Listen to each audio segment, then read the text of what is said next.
Sumainyo ang Panginoon. At sumaiyo rin. Pagbasa sa Ebanghelyo ayon kay San Mateo. Papuri sa iyo, Panginoon.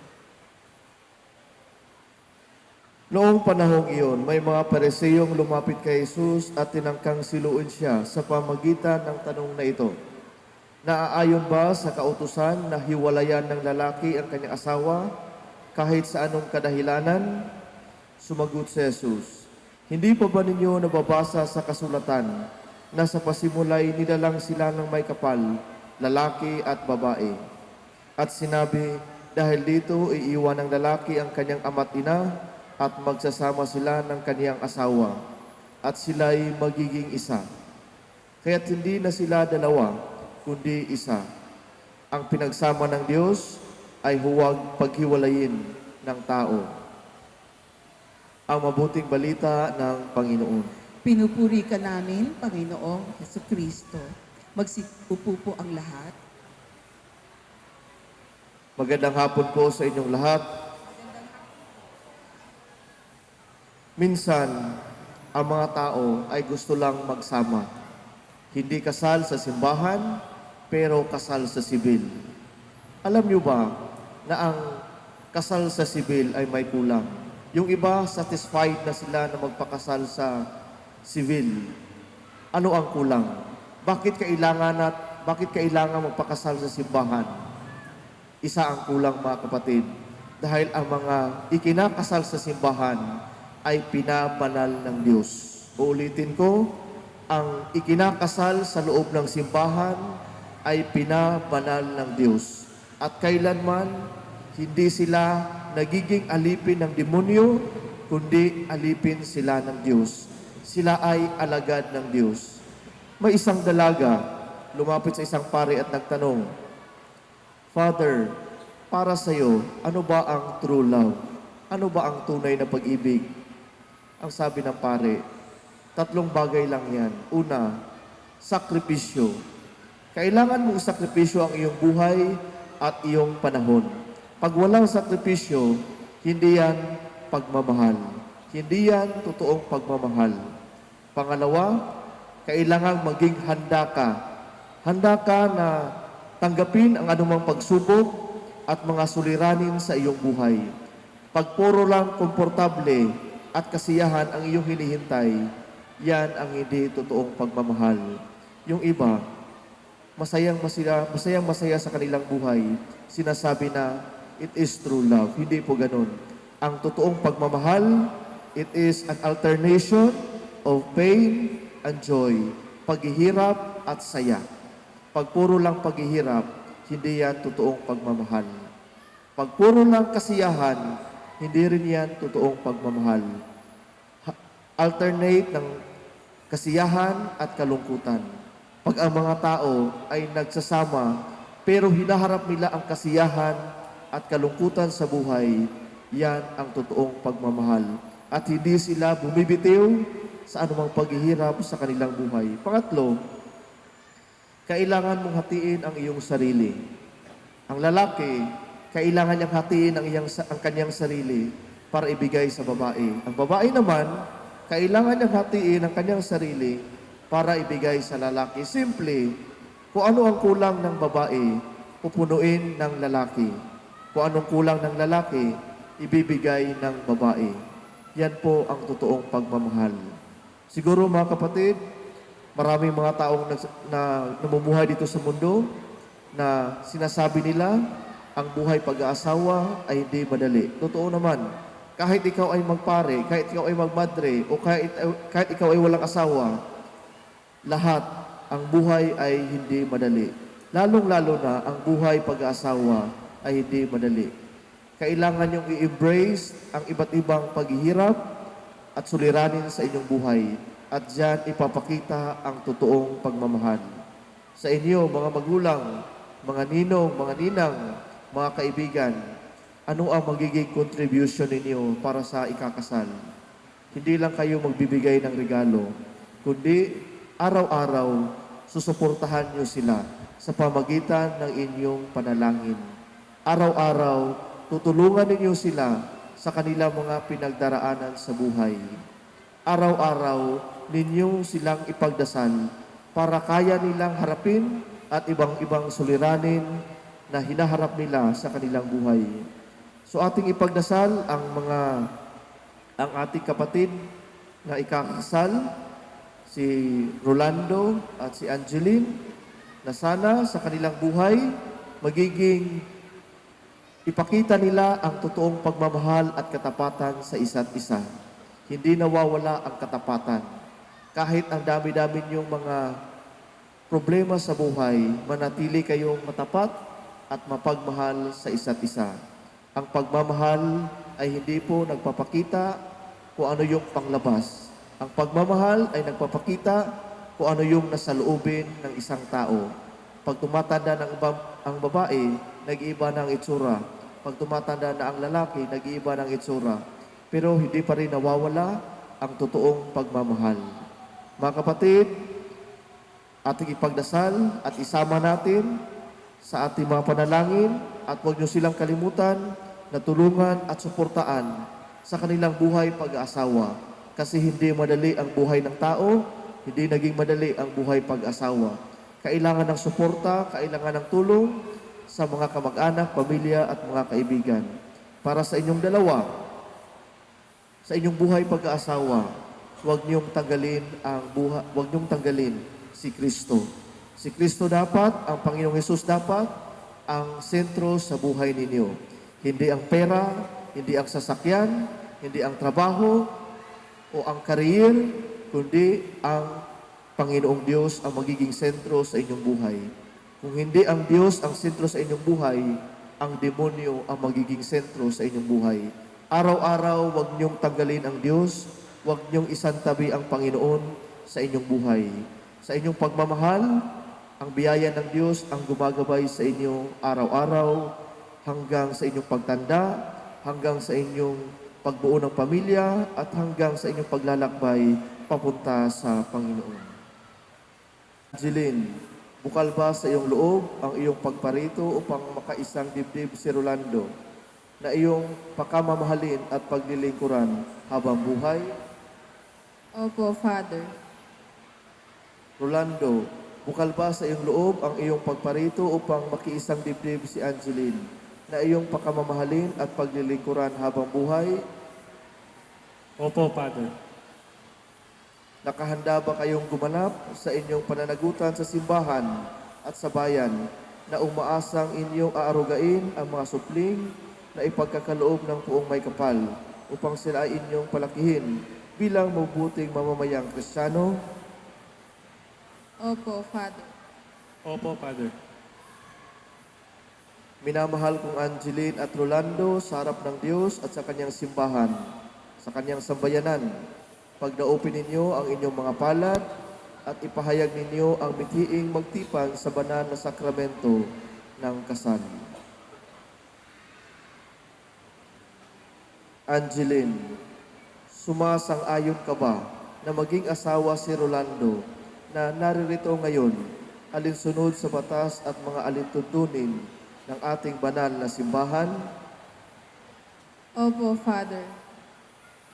Buong puso ba ang pagkakaloob mo sa Kanya ng iyong sarili bilang Kanyang may bahay? Opo, Father.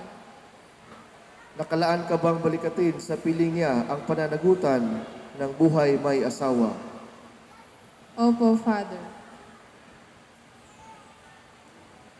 Rolando, sumasang-ayon ka ba na maging may bahay si Angeline na naririto ngayon, alinsunod sa batas at mga alintuntunin ng ating banal na simbahan?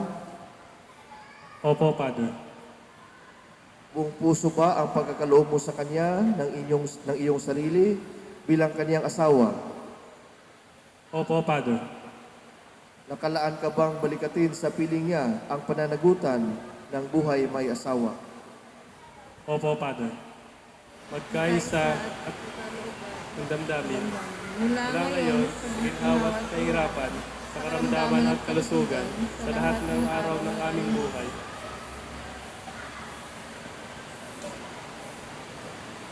Ama naming maawain, basbasan mo't kupkupin ang iyong mga lingkod. sina Angeline at Rolando.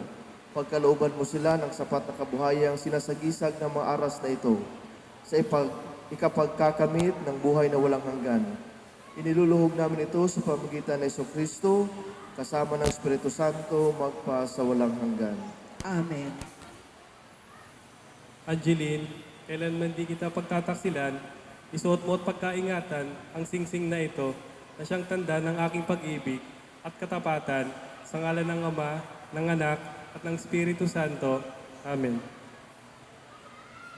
Rolando, kailan may hindi kita pagtataksilan, isuot mo at pagkaingatan ang singsing na ito, na siyang tanda ng aking pag-ibig at katapatan sa ngalan ng Ama, ng Anak, ng Espiritu Santo. Amen. Angeline, kailan may hindi kita pababayaan, nilalagak ko sa iyo itong aras na tanda ng aking pagpapahalaga at pagkalinga sa kapakanan mo at ng ating magiging mga anak. Sa ngalan ng Ama, ng Anak, at ng Espiritu Santo. Amen. Tinatanggap ko ito at nangangako akong magiging iyong katuwang sa wastong paggamit at pangangasiwa ng ating kabuhayan.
Ipakilala na totoong maasahan ka sa pamamagitan ni Jesucristo, kasama ng Espiritu Santo, magpa sa walang hanggan. Amen. Habilit ko sa inyo, mga bagong kasal, mamuhay kayong lagi sa pag-ibig at katapatan.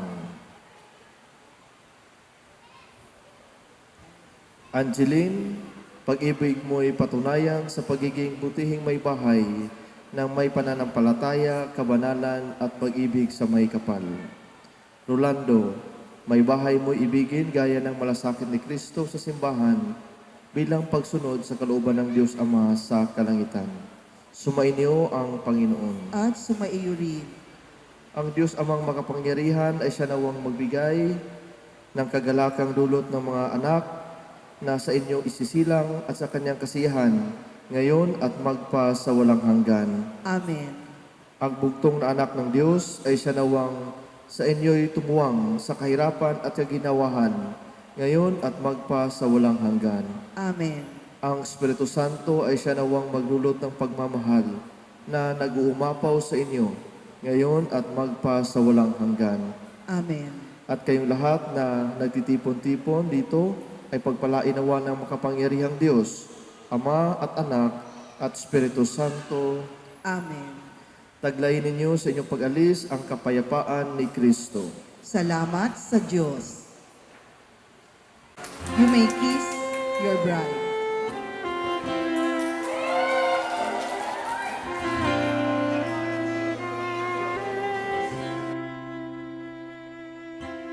Here's my hand, it's yours to hold. I give myself to you. Here's my heart, please make it yours. I give my love to you. We are two becoming one. Here I am, here's all of me. You have all that once was mine. And here's my promise, I'm yours to hold. I'll stay here by your side.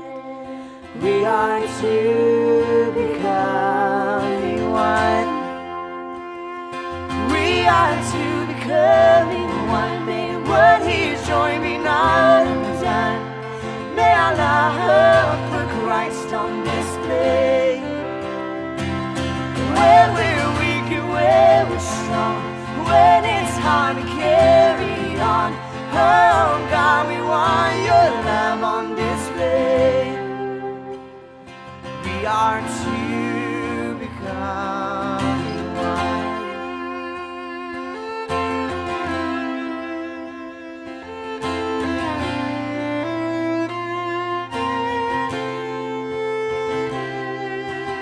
Here's my life, I lay it down. I give up myself for you.